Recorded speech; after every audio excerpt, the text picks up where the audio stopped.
This is just a sample of the audiobook. To get the complete audiobook, access the link posted in the first comment.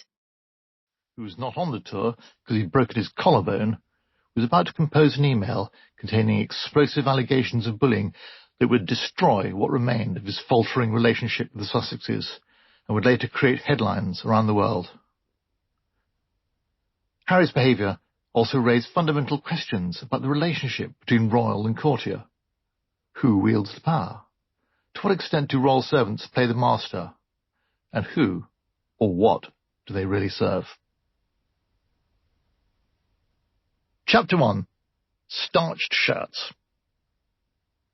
A senior member of the Queen's household, who had originally come to Buckingham Palace on secondment from his job working for the Australian government, was on his way back home when he stopped at immigration control at Sydney Airport. The man at the desk leafed through his passport until he came to the page where the advisor had entered his profession. He gave it a quizzical look, then snapped the passport shut and handed it back. "Mate," he said, "there's no T in courier." This story may have an apocryphal edge to it, but it was good enough to be told at the party marking the departure of one of the Queen's private secretaries, Lord Janvrin, about one of his predecessors, the Australian Sir William Heseltine. Regardless of whether it's true, however, it raises two related points. One is that to contemporary ears, there's something inescapably ridiculous about the word courtier. Who are these absurd characters with their knee breeches and fawning ways, their courtly intrigues and scheming ambition? Which leads us to the second point. The very name suggests someone who's not to be trusted. When the Duchess of Sussex spoke in her interview with Oprah Winfrey of the difference between the royal family and the people running the institution, she knew it was a distinction that would resonate with people around the world. "Ah, yes," audiences said to themselves, "we know what's going on here. There's the royal family, who are blamelessly just trying to do their best.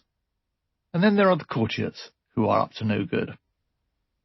These are the men in grey suits, a catchphrase much loved by the late Diana, Princess of Wales.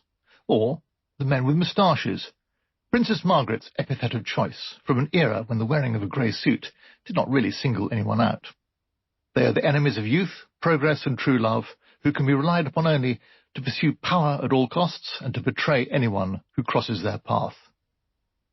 It is a small wonder, then, that during the research for this book, I encountered only a tiny handful of people who would admit to being courtiers. No, they'd protest. "I'm not a courtier. Can't stand the word.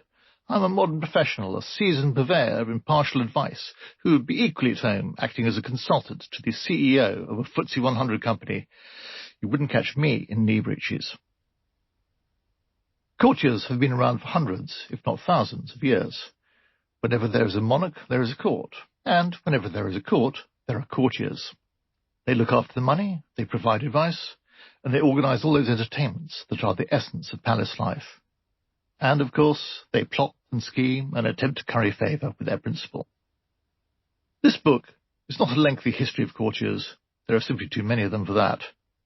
One could write a book just on the Cecil family, who have been wielding power and influence in England ever since Lord Burleigh was treasurer to Queen Elizabeth I. Modern-day courtiers have had their own dynasties.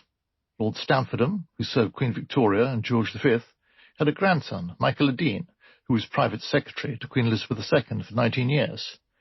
Michael's son, Edward, was private secretary to the Prince of Wales. Our fascination with courtiers is not hard to understand. They exert power, but do not rule. Instead, they live in the shadows, using their influence behind the scenes, not on the public stage.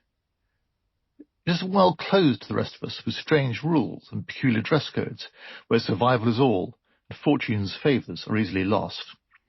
Sir Walter Raleigh was not the only courtier who made the journey from court favourite to the executioner's block. Fortunately, these days, the worst an errant courtier can expect is to be escorted to the door with a payoff and a gong. One of the literary sensations of the 16th century was Baldassare Castiglione's The Book of the Courtier, a lengthy philosophical dialogue on the ideal courtier. It covers everything from the importance of noble birth to the nature of good advice, as well as tips on dancing, not advisable for elderly courtiers, conversation, games, and practical jokes. It also contains a discussion on the appropriate dress for a courtier. Sobriety, according to one of the characters, is all important, for things external often bear witness to the things within. When in doubt, apparently, wear black. Alan Lascelles, who is always